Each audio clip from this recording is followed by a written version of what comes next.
Hi ಸ್ನೇಹಿತರೆ, ಮಹಾರಾಷ್ಟ್ರ ರಾಜ್ಯದ ಪ್ರತಾಪ್ಗಢದಲ್ಲಿ ಬರ್ತಕ್ಕಂಥ ಒಂದು ದೇವಸ್ಥಾನ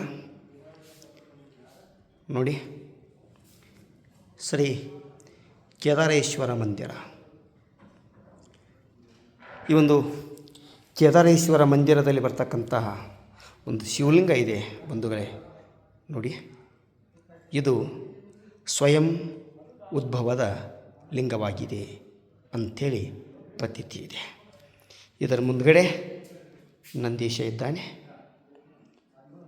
ಪಕ್ಕದಲ್ಲಿ ಗಣೇಶ, ಹನುಮಂತ.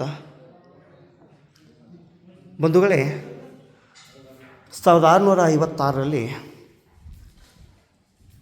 ಈ ಕೋಟೆಯ ಕಟ್ಟಡವನ್ನು ಮಾಡುವಂಥ ಸಮಯದಲ್ಲಿ ಈ ಒಂದು ಸ್ವಯಂ ಲಿಂಗ ಶಿವಾಜಿ ಮಹಾರಾಜರಿಗೆ ಸಿಕ್ತು ಅಂತ ಹೇಳ್ತಾರೆ.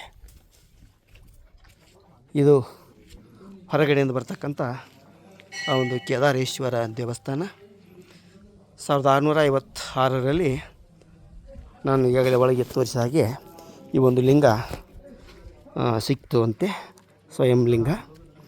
ಆ ಲಿಂಗ ಸಿಕ್ಕ ನಂತರ ಶಿವಾಜಿ ಮಹಾರಾಜರು ಯಾವುದೇ ಮಹತ್ವದ ಕಾರ್ಯಗಳನ್ನು ಮಾಡಬೇಕಾದ್ರೆ ಮೊಟ್ಟ ಮೊದಲಿಗೆ ಈ ಒಂದು ದೇವಸ್ಥಾನಕ್ಕೆ ಬಂದು ಸ್ವಯಂ ಲಿಂಗದ ಮುಂದೆ ನಿಂತು ಪ್ರತಿಷ್ಠಾಪನೆಯನ್ನು ಮಾಡಿ ಇಷ್ಟಾರ್ಥಗಳನ್ನು ಬೇಡಿ ಆತ ತನ್ನ ಹೊಸ ಕೆಲಸ ಕಾರ್ಯಗಳನ್ನು ಆರಂಭಿಸ್ತಾ ಇದ್ದ ಅನ್ನುವಂಥ ಒಂದು ಪ್ರತೀತಿಗಳು ಈ ದೇವಸ್ಥಾನದಲ್ಲಿ ಸಿಗ್ತವೆ.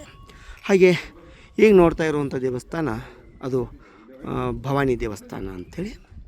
ಇದು ಕೂಡ ಬಹುಶಃ ಶಿವಾಜಿ ಕಾಲದಲ್ಲಿ 1655-56ರಲ್ಲಿ ಸ್ಥಾಪನೆ ಆಗಿರ್ತಕ್ಕಂಥ ಒಂದು ದೇವಸ್ಥಾನ.